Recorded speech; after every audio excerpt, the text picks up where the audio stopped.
सामाजिक आणि विधायक कार्यातून डॉक्टर नईमुद्दीन सय्यद यांनी प्रभाग 23 मध्ये आपल्या कामाचा ठसा उमटविला आहे. लोकांच्या अडीअडचणी जाणून घेऊन त्यांना मदतीचा हात देण्यासाठी डॉक्टर नईम सय्यद अहोरात्र प्रयत्नशील आहेत. त्यामुळे गेल्या अनेक वर्षांपासून जनमानस त्यांच्या पाठीशी आहे. वीज, पाणी, रस्त्यांवरील खड्डे बुजविणे इत्यादी कामांसाठी महापालिका असली तरीही ही कामे मार्गी लावण्यासाठी डॉक्टर नईम सय्यद यांचा मोठा हातभार लागतो.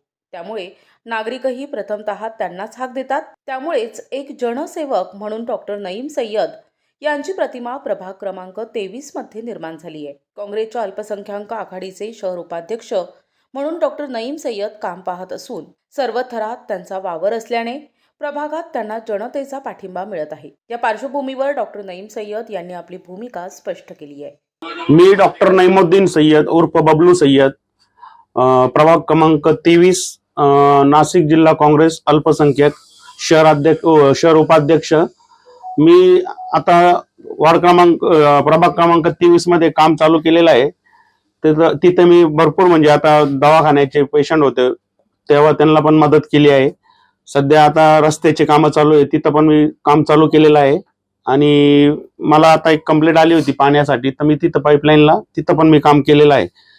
तर मी प्रभाग क्रमांक 23 मधून इच्छुक उमेदवार असून मला तिथून लोकांनी मला या टायमाला मदत जर केली तर मी निवडून आल्यानंतर भरपूर कामे वगैरे करून दाखवेल. आताच मी अजून तर कशात नाही तरी मी काम करतोय, परंतु जर मला जनतेने मला निवडून जर दिलं तर मी 100% विकास करेल, ही माझी ग्वाही. आणि सगळ्यात महत्वाची गोष्ट, आपण जेव्हा इलेक्शनला उभं राहतोय म्हणजे कनिष्ठ काम करण्यासाठी राहायला पाहिजे, त्या हिशोबाने आपण काम करणार आहे आणि काम करून दाखवू आपण, ही आपली इच्छा आहे. 15 वर्षापासून बघतोय मी तिथं रस्त्यांची दुर्दशा झालेली आहे, पाण्याची खूप समस्या आहे लोकांना, दवाखान्याची समस्या आहे.